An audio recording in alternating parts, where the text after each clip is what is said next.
میں آج دیکھ رہا ہوں کہ عنقریب وہ وقت آئے گا، یہی بغداد کی سرزمین ہوگی، عظیم الشان ممبر ہوگا، تم ممبر میں جلوہ افروز ہوگے، سامنے اولیاء کا مجمع ہوگا، صلحاء کا ہجوم ہوگا، اس ہجوم میں تم کہو گے قدمی حاضری علی رقبۃ کل ولی اللہ، میرا یہ قدم تمام اولیاء کی گردنوں پر ہے۔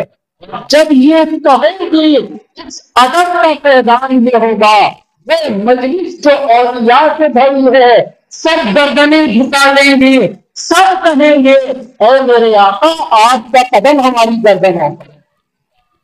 مسلمان آقا کائنات سید عالم صلی اللہ تعالی علیہ وسلم کی نسل پاک کے درخشندہ ستارے، بلکہ آسمان ولایت کے کامل سورج، جن کی روشنی صبح قیامت تک اہل ایمان کے دلوں کو تازگی عطا کرتی رہے گی، جن کے دریا کا ایک قطرہ کسی کو مل جائے تو وہ شاہ راہ ولایت کا مسافر بن جائے، جن کی گدائی کسی کے نصیب میں آ جائے تو وہ اسے اللہ کا قرب عطا کر دے۔ ایسی بلند و بالا، رفیع المرتبت، عظیم الشان اور بے مثال ذات، جن کا نام صبح قیامت تک اہل ایمان کے دل ہی نہیں ان کی روح میں اترا رہے گا، یعنی سیدنا غوث اعظم شیخ عبد القادر جیلانی بغدادی رضی اللہ عنہ، کیوں نہ ان کے ذکر کی خوشبو، ان کے فکر کی تابندگی اور ان کے چرچوں کی رفعت عروج کو پہنچے کہ وہ اپنے قصیدے میں خود کہتے ہیں افلت شموس الاولین وشمسنا ابدا علی خلق العلا ولا قمر، کہ اوروں کے سورج چمکے اور چمکنے کے بعد غروب ہو گئے، لیکن میں وہ سورج ہوں جو کبھی نہ ڈوبے گا اور ہمیشہ چمکتا دمکتا رہے گا۔ وہ خود کہیں کہ میں وہ سورج ہوں جو کبھی نہ ڈوبے گا، ہمیشہ چمکتا دمکتا رہے گا۔ کیسی چمک، کیسی تابندگی، کیسی تازگی کہ انسان کی عقل ان کے مراتب کے میں جو سب میں ادنا درجے کا مرتبہ ہے اس کو سمجھنے سے قاصر ہے۔ مراتب اعلیٰ کو چھوڑتے ہیں، جو ادنا درجہ ہے اس کو سمجھنے سے عقلاء کی عقلیں قاصر ہیں، دانشوروں کی فہم اس کو سمجھنے سے قاصر ہے۔ ان کی یہ عظیم المرتبت مثالی شخصیت ہمارے لیے ایک مشعل راہ ہے، نمونہ عمل ہے، طرز زندگی کو سکھانے والی۔ ان کی پاکیزہ سیرت اور پاکیزہ کردار کے حوالے سے عام طور پہ ہم کرامات کی جانب زیادہ متوجہ ہوتے ہیں کہ سیدنا غوث اعظم رضی اللہ تعالیٰ عنہ وہ عظیم المرتبت شخصیت جنہوں نے 12 برس کی ڈوبی ہوئی کشتی کو تیرا دیا، جنہوں نے مردے کو زندہ کر دیا، جنہوں نے چور کو ابدال تک کے بنا دیا، انہی کرامات کے تناظر میں ہم ان کی شخصیت کو سمجھنے کی کوشش کرتے ہیں۔ ایک سوال یہ پیدا ہوتا ہے کہ آخر ایک ذات اور اسے اللہ نے اتنا بلند و بالا کیسے کیا ہے؟ اس پہلو کو سمجھنا اور اپنی زندگی میں اس پہلو کو اتارنا یہ اہم چیز ہے۔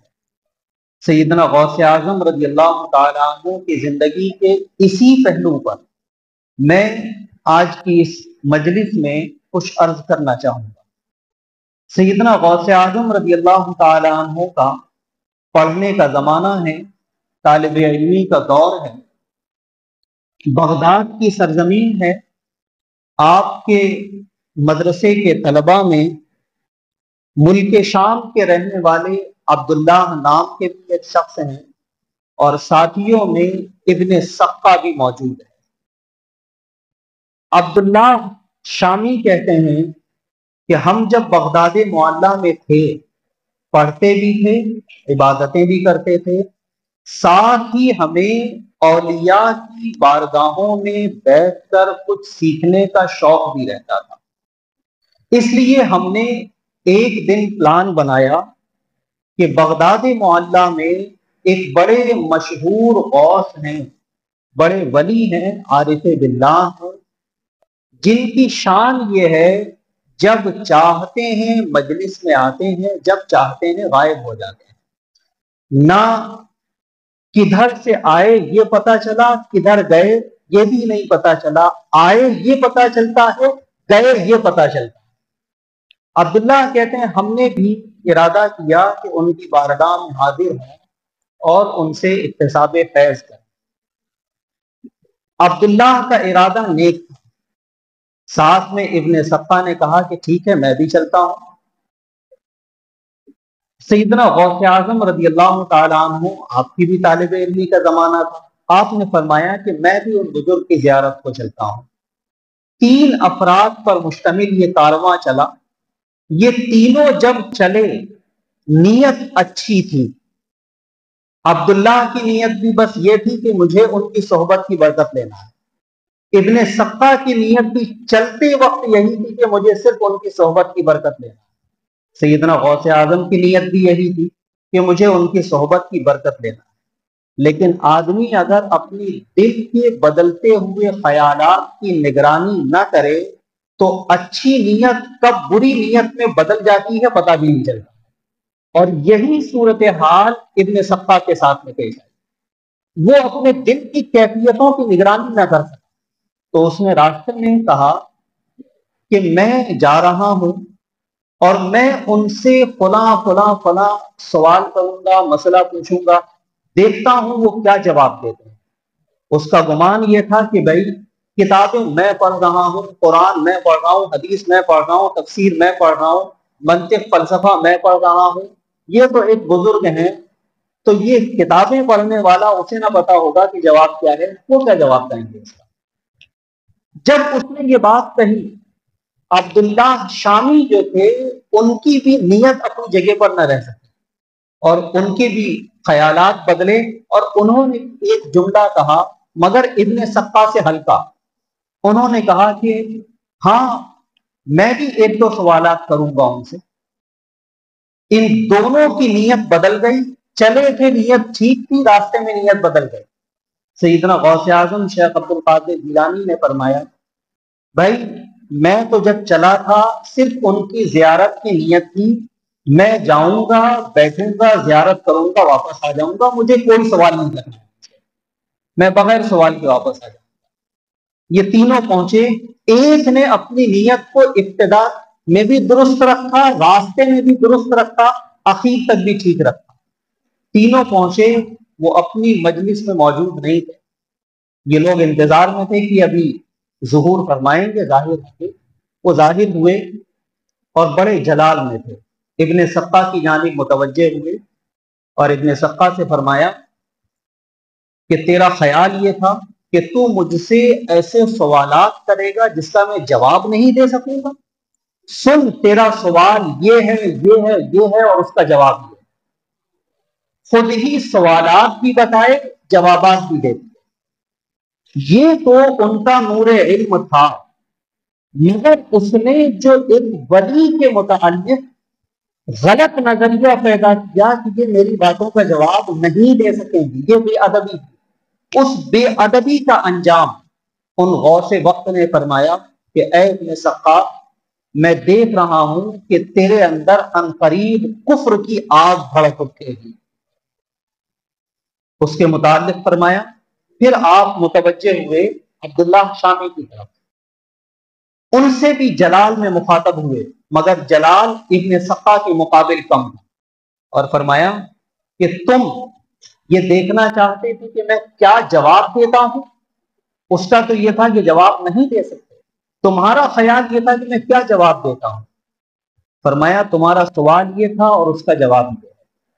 سوال کا جواب دے دیا، پھر فرمایا چونکہ تم نے بھی اپنے دل میں بے ادبی پیدا کی تھی، اس کا انجام یہ ہوگا کہ دنیا تمہارے پاس اتنی آئے گی کہ تم اپنے کانوں کی لو تک اس میں ڈبکیاں لگاؤ، اس قدر تم دنیا میں منہمک ہو جاؤ۔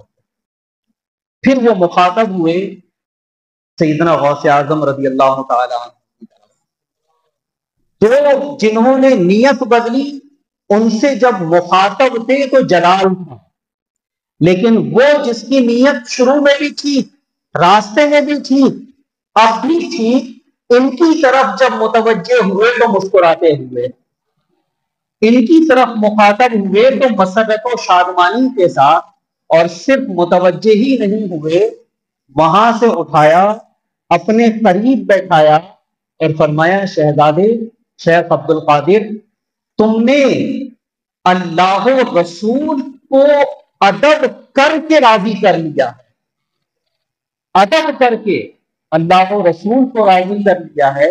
جنہوں نے بے ادبی کی ان کا انجام یہ ہوگا، تم نے ادب کیا، اس ادب کا صلہ یہ ہوگا کہ میں آج دیکھ رہا ہوں کہ عنقریب وہ وقت آئے گا، یہی بغداد کی سرزمین ہوگی، عظیم الشان منبر ہوگا، تم منبر پر جلوہ افروز ہوگے، سامنے اولیاء کا مجمع ہوگا، صلحاء کا ہجوم ہوگا، اس ہجوم میں تم کہو گے قدمی حاضری علی رقبۃ کل ولی اللہ، میرا یہ قدم تمام اولیاء کی گردنوں پر ہے، اور جب یہ کہو گے اس ادب کا فیضان یہ ہوگا، وہ مجلس جو اولیاء سے بھری ہے سب گردنیں جھکا دیں گے، سب کہیں گے اور میرے آقا آپ کا قدم ہماری گردن ہے۔ مسلمانوں سمجھ میں کیا آیا؟ یہ رتبہ عظیم کیوں ملا؟ ادب کی بنیاد، ادب کی بنیاد پر ملا، اور جہاں ادب نہ ہو تو پھر وہاں ایمان بھی رخصت ہو جاتا ہے۔ اب دیکھیں آپ، وہ دو شخص جنہوں نے بے ادبی کی، راوی کہتے ہیں ابن سقا وہاں سے آیا، پڑھنے لکھنے میں مشغول ہو گیا، اتنا پڑھا اتنا پڑھا اتنا پڑھا کہ اس کے ہم جماعت بلکہ دوسرے بہت سارے علماء سے بھی بڑا عالم بن گیا۔ ایک نام چلتا تھا، بھائی کون؟ بھائی ابن سقا، ابن سقا، ابن سقا، فلاں مسئلہ پوچھنا ہے، گاڑی اٹک گئی تو نکل نہیں رہی ہے، کون حل کرے گا؟ ابن سقا۔ فلاں کی گتھی کون سلجھائے گا؟ ابن سقا۔ فلاں کی گتھی کون سلجھائے گا؟ ابن سقا۔ ایک نام تھا، بڑا نام۔ خلیفہ بغداد کو ایک مرتبہ ضرورت پیش آئی کہ روم کے بادشاہ سے ملکی سطح پر کچھ معاملات طے کرنے ہیں، تو خلیفہ بغداد نے کہا کس کو بھیجا جائے؟ بہت بڑا نام تھا ابن سقا۔ خلیفہ بغداد نے بلایا اور کہا کہ وہ دوسرا ملک ہے، یہ ہمارا ملک ہے، دو ملکوں کے معاملات سفارت کرنی ہے، معاملات کرنے ہیں، لہذا سفیر بن کر کے آپ ہی جائیں۔ ابن سقا گیا، اس نے وہاں بادشاہ روم سے کچھ معاملات کی، کچھ گفتگو کی۔ خلیفہ بغداد نے اسے لکھا تھا کہ جسے میں بھیج رہا ہوں یہ بہت بڑے عالم۔ خلیفہ بادشاہ روم نے بھی جانچ کرنی چاہی، امتحان لینا چاہا۔ اس نے بڑے بڑے پادریوں، بڑے بڑے عالموں اور سائنسدانوں کو بلایا، مناظرین کو بلایا اور کہا کہ بھائی یہ خلیفہ بغداد کے بھیجے ہوئے ہیں، ان سے آپ کو مناظرہ کرنا ہے، بحث کرنی ہے، دیکھتے ہیں کون جیتتا ہے۔ وہ روم کے بڑے بڑے پادری، جب گفتگو شروع ہوئی تھوڑی دیر میں ابن سقا نے سب کو خاموش کر دیا، کسی کے اندر بولنے کی سخت نہ تھی۔ بادشاہ روم بھی بڑا متاثر ہوا، اتنا زبردست آدمی، ایسا ماہر، قابل، باصلاحیت، یہاں تک ابن سقا بھی خوب خوش ہے۔ اتفاقاً وہاں پر رہتے ہوئے ایک دن ابن سقا کی نظر بادشاہ کی بیٹی پر پڑی، اس کی محبت دل میں آئی، اس نے بادشاہ سے فرمائش کی، اس کا خیال یہ تھا کہ بادشاہ مجھ سے بڑا متاثر ہے، میرے علم سے متاثر ہے، میری قابلیت سے متاثر ہے، اس لیے وہ اپنی بیٹی کا ہاتھ مجھے دے دے گا۔ اس نے کہا کہ میں آپ کی بیٹی سے رشتہ کرنا چاہتا ہوں۔ بادشاہ نے کہا رشتہ کر دوں گا مگر ایک شرط ہے۔ کہا کیا شرط ہے؟ بادشاہ نے کہا تمہیں اسلام چھوڑنا پڑے گا اور عیسائی بننا پڑے گا۔ اب دیکھیے، ایک طرف علم کی اتنی کثرت ہے، دوسری طرف ولی وقت کی بے ادبی کا انجام دیتی ہے۔ اس نے چھوٹتے سے کہا ٹھیک ہے مجھے منظور ہے، میں عیسائی ہو جاؤں تو شادی کر دو۔ نعوذ باللہ من ذالک۔ بادشاہ خوش، میں نے مسلمانوں کے اتنے بڑے عالم کو عیسائی بنا دیا، اتنے بڑے عالم کو عیسائی بنا دیا۔ مسلمانوں کیا سمجھ میں آیا؟ علم نجات کے لیے کافی نہیں ہے، علم ادب کے ساتھ ہو تو وہ نجات دیا کرتا ہے۔ اس لیے علم سے پہلے ادب ضروری ہے۔ آدمی انگوٹھا چھاپ ہو لیکن دل میں اولیاء کا ادب ہونا چاہیے۔ وہ علم کسی کام کا نہیں جو اولیاء کا بے ادب اور گستاخ بنائے۔ ہمیں یہ جہالت منظور ہے لیکن گستاخی اور بے ادبی منظور نہیں ہے۔ وہ عیسائی ہو گیا، بادشاہ بھی خوش، اتنے بڑے عالم کو عیسائی بنا دیا، رشتہ کر دیا، نکاح کر دیا۔ اب اس کے بعد اسے خیال آیا، جب اس کی شادی ہو گئی تب اس سے یہ چونکا اور خیال آیا کہ یار میں اتنا بڑا عالم، مسلمانوں کا عالم، مناظر، محدث، مفسر، سب کچھ، میں کیسے عیسائی ہو گیا؟ میں نے کیسے اسلام مذہب چھوڑ دیا؟ جبکہ میں دوسروں کو سے مناظرے کر کے ان پر اسلام کی حقانیت ظاہر کرتا تھا، انہیں بتاتا تھا تمہارا مذہب غلط ہے اور جو صحیح ہے وہ صرف اسلام ہے۔ تو جو اسلام کی حقانیت کو ثابت کرتا تھا آج وہ اتنی آسانی سے عیسائی کیسے ہو گیا؟ اسے پھر خیال آیا کہ یہ دراصل میں نے ان جو غوث وقت کی بے ادبی کی تھی یہ اسی کی سزا ہے۔ انہوں نے کہا تھا تیرے اندر کفر کی آگ بھڑکتے ہوئے دیکھا، اس کا یہ حال کیوں ہوا؟ بے ادبی کی بنیاد پر۔ پھر آئیے عبداللہ شامی، وہ کہتے ہیں میں نے جو خوب پڑھا، اتنا پڑھا بہت مشہور اور بہت بڑا عالم ہو گیا، میری شہرت پہنچتے پہنچتے پہنچتے سلطان نور الدین زنگی تک یہ پہنچ گئی۔ سلطان نور الدین زنگی کو پتا چلا کہ کتنے بڑے عالم ہیں، اتنے بڑے محدث ہیں، تو کہتے ہیں سلطان نور الدین زنگی نے مجھے بلایا اور مجھے بلا کر کے کہا کہ میں آپ کو اپنی پوری سلطنت میں اوقاف کا وزیر بنانا چاہتا ہوں۔ عبداللہ شامی نے کہا کہ آپ کی مرضی ہے، ٹھیک ہے بنا دیجیے۔ اوقاف کے وزیر ہو گئے۔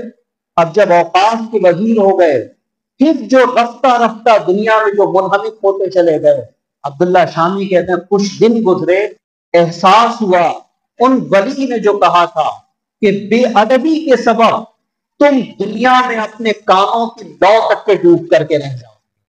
وہ کہتے ہیں میرا حشر بھی وہی ہوا، اور جو غوث اعظم کے بارے میں کہا تھا کہ تم نے ادب کیا لہذا اللہ تمہیں سردار اولیاء بنا، وہ منظر بھی دنیا نے دیکھا۔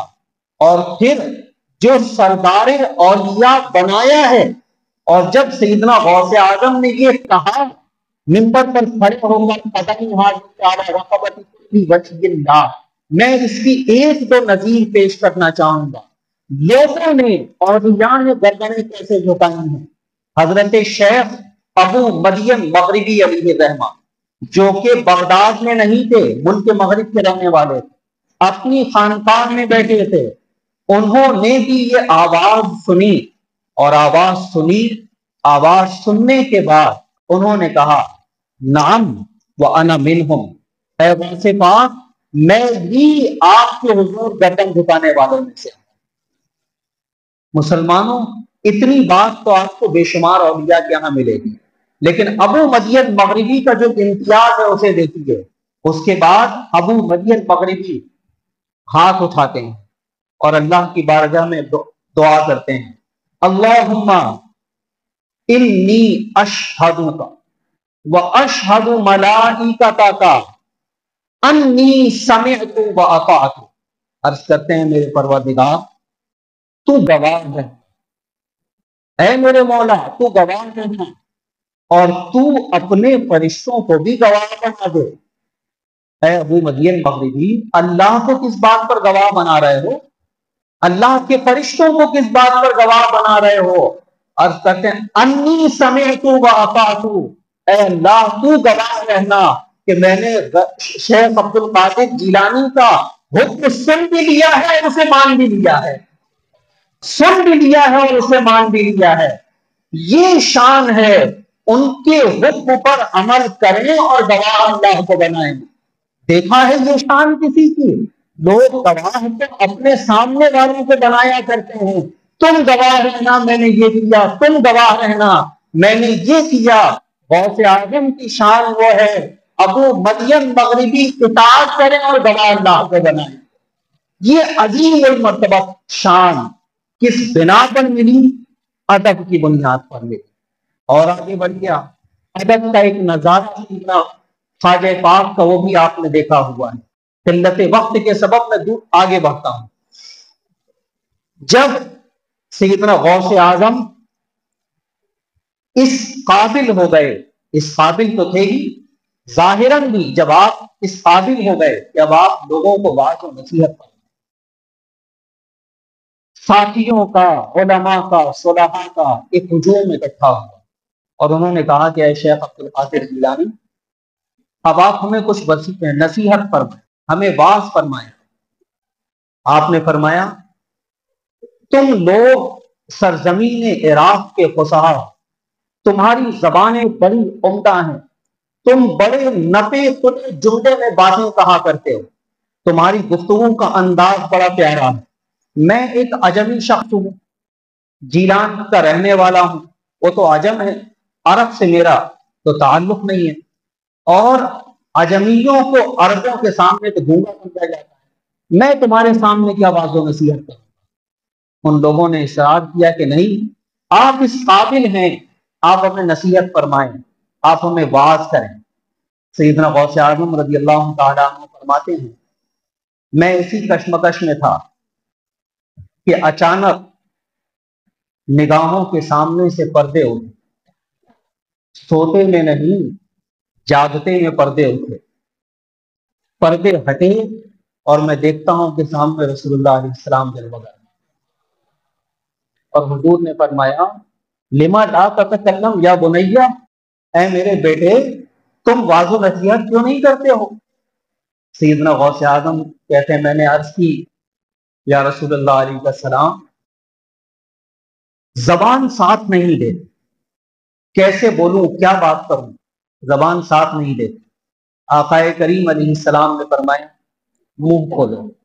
حضور نے اپنا لعاب دہن لیا اور آپ کے منہ میں ڈالا، ایک مرتبہ، دو مرتبہ، 3، 4، 5، 6، 7 مرتبہ، 7 مرتبہ حضور نے اپنا لعاب دہن ڈال دیا۔ کہا جاتا ہے نا بھائی 7 سمندروں کا پانی پی لیا، 7 مرتبہ لعاب دہن حضور نے اپنا ڈال دیا۔ سیدنا غوث اعظم رضی اللہ تعالیٰ عنہ کہتے ہیں پھر ظہر کے بعد مجلس سجی، سارے لوگ بیٹھے، میں منبر پر آیا، اب مجھے واعظ کرنا ہے۔ کہتے ہیں اب جب میں منبر پر بیٹھا میں نے دیکھا اتنے سارے لوگ، اتنا بڑا مجمع، ہزاروں کا ہجوم، اور اس میں ایک سے بڑھ کر ایک، کوئی محدث ہے، کوئی فقیہ ہے، کوئی عالم ہے، کوئی مفتی ہے، کوئی کیا ہے، کوئی کیا ہے۔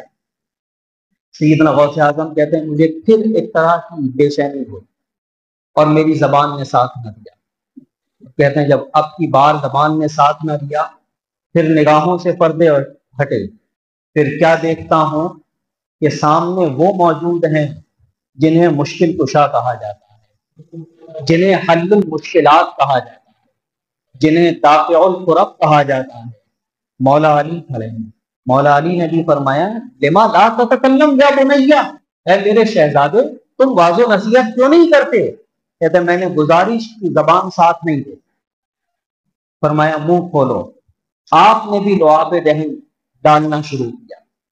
1 مرتبہ، 2 مرتبہ، 3، 4، 5، 6، رک گئے. 7ویں مرتبہ نہیں ڈالا. 6 پر رک گئے، 7ویں مرتبہ نہیں ڈالا. تعجب خیز نگاہوں سے دیکھ رہے ہیں کہ بابا جان رسول اللہ علیہ السلام نے 7 مرتبہ ڈالا تھا، آپ ان کے بھیجے ہوئے ہیں. تو جب ان کے بھیجے ہوئے ہیں ان کی سنت پر عمل کرنا چاہیے، آپ کو بھی تو 7 مرتبہ ڈالنا چاہیے. اس اضطراب کو مولائے کائنات نے جب بھانپ لیا تو ارشاد فرمایا، بیٹے میں رسول اللہ کی برابری نہیں کر سکتا ہوں، میں برابری نہیں کر سکتا ان کی. انہوں نے 7 مرتبہ ڈالا، ادب یہ ہے میں 6 پر رک جاؤں. دیکھا مسلمانوں آپ نے، یہ ہے ادب، یہ ہے ادب. اور جہاں یہ ادب ہوتا ہے وہاں یہ رفعتیں ہوا کرتی، وہاں یہ عزتیں ہوا کرتی. آخری پہلو پر آئیے، کیسا ادب سیدنا غوث اعظم رضی اللہ تعالیٰ عنہ. سیدنا غوث اعظم اپنی واعظ کی مجلس میں واعظ فرما رہے ہیں، ہزاروں کا مجمع، سناٹا ہے، سب ہما تنگ گوش ہو کر سیدنا غوث اعظم کے واعظ و نصیحت کو سن رہے ہیں.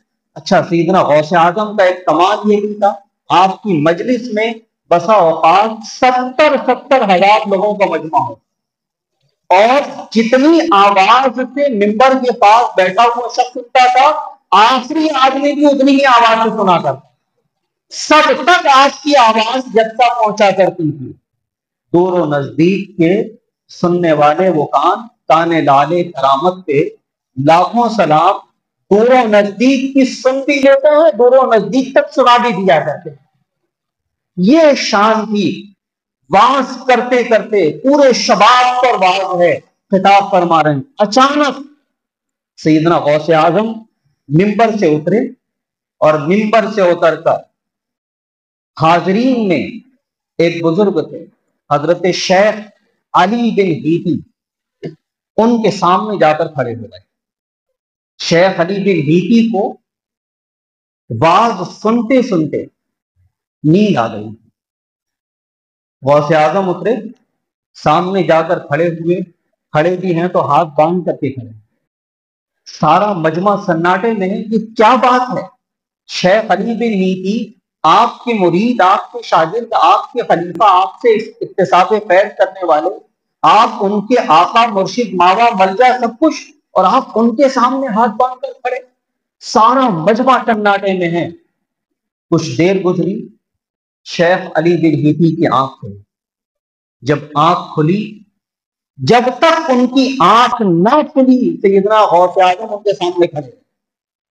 جب تک آنکھ نہ کھلی، جب آنکھ کھلی وہ بیدار ہوئے. انہوں نے دیکھا کہ میرے آقا میری نگاہوں کے سامنے کھڑے ہیں.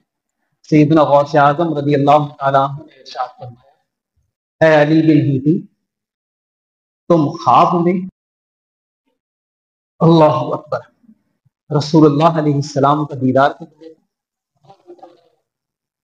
عرض کرتے ہیں، ہائے میرے آقا، میں آقا کریم علیہ السلام کا دیدار کر رہا تھا. وہ خواب میں دیدار کر رہے ہیں. سیدنا غوث اعظم کو علم ہو گیا. سیدنا غوث اعظم کہتے ہیں، چونکہ تم خواب میں حضور کا دیدار کر رہے تھے، اسی لیے حضور کے ادب میں نے واعظ روک دیا اور تمہارے سامنے آ کر کے کھڑا ہو گیا. یہ ہے ادب مسلمانوں، یہ ہے ادب. اس ادب نے انہیں وہ عظیم مرتبہ عطا فرمایا. اس ادب نے وہ عظیم مرتبہ عطا. بعد میں لوگوں نے شیخ علی بن ہیتی سے پوچھا کہ اے علی بن ہیتی، آپ خواب میں زیارت کر رہے تھے نا؟ سیدنا غوث اعظم کو کیسے پتا چلا؟ آپ تو خواب میں زیارت کر رہے تھے، انہیں کیسے پتا چلا؟ شیخ علی بن ہیتی کہتے ہیں، نادانوں، جانتے نہیں ہو جو ان کے در کا پروردہ ہے، وہ جب خواب میں زیارت کرتا ہے اس وقت وہ بیداری میں زیارت کیا کرتا ہے. تو وہ بیداری میں زیارت کرتا ہے. یہ وہ ادب ہے جس ادب نے انہیں اس بلند مقام اس لیے مسلمانوں سیدنا غوث اعظم رضی اللہ تعالیٰ عنہ کی روح مبارک کی ہم سے فریاد یہی ہے، ہم بارگاہ الہی کے بعد اب رسول اللہ علیہ السلام کی بارگاہ کے بعد اب بنے، اولیاء اور صالحین کے بعد اب بنے۔ یہ ادب رہے گا، دین اور دنیا دونوں کامیاب ہو جائیں گے۔ بے ادبی آئی، دنیا بھی تباہ ہوگی، آخرت بھی تباہ ہوگی۔ اللہ تعالی ہمیں ادب والا بنائے، بے ادبی سے محفوظ فرمائے۔ آمین۔ وآخر دعوانا ان الحمد للہ رب العالمین۔